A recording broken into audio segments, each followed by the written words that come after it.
एक मोठी बातमी येते। म्हाडाचे सीईओ संजीव जयस्वाल यांच्यावर धमकीचा आरोप करण्यात आलाय।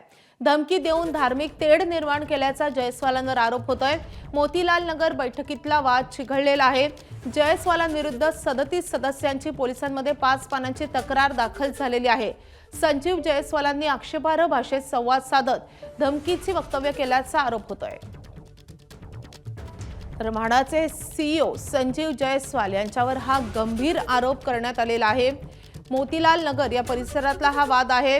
एका बैठकीमध्ये वाद चिघळला आणि जयस्वाल यांनी धमकी दिली किंवा आक्षेपार्ह भाषेत संवाद साधत धमकीची वक्तव्य केली असा या लोकांचा आरोप आहे आणि त्या प्रकरणी आता तक्रार दाखल करण्यात आलेली आहे। 37 सदस्यांनी पोलिसांमध्ये धाव घेत 5 पानांची तक्रार दाखल केली आहे।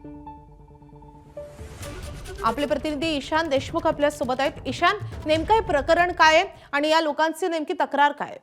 माधवी, आपण पाहिला असेल तर संजय जयस्वाल हे एका कार्यक्रमात उपस्थित होते। तिकडे पुनर्विकासाचा विषय होता, पण त्यावेळी समोरचे जे नागरिक होते आणि संजय जयस्वाल यांच्यामध्ये आपापसामध्ये वाद झाला, बाचाबाची झाली। यावरून थेट संजय जयस्वाल यांनी तुम्ही घुसखोर आहात का, तुम्ही कुठून आला आहात, तुमचे सगळे डॉक्युमेंट दाखवा, असा त्यांना सवाल केला। त्यामुळे कुठेतरी आता सर्व नागरिक हे आक्रमक झाले आहेत। त्यांनी आता पोलीस स्टेशनमध्ये तक्रार दाखल केली आहे। त्याचसोबत संजय जयस्वाल यांनी धार्मिक तेढ निर्माण करण्याचा प्रयत्न केला असा देखील त्यांच्यावरती आरोप सध्या तिकडच्या रहिवाशांकडून करण्यात येत आहे। एकंदरीत आपण जो व्हिडिओ व्हायरल झाला होता त्यामध्ये संजय जयस्वाल कशा प्रकारे बोलत होते हे आपण पाहिलं। त्यानंतर कुठेतरी नागरिक आक्रमक झाले, पण त्यांचं म्हणणं आहे की आक्षेपार्ह वक्तव्य केलं, त्यासोबत धार्मिक तेढ निर्माण केला, अशा सर्व गोष्टी संजय जयस्वाल यांनी केलं।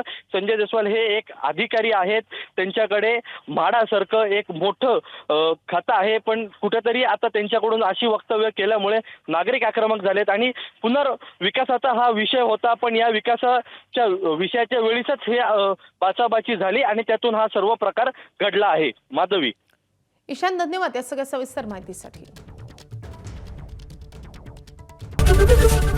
एबीपी माझा, उघडा डोळे बघा नीट।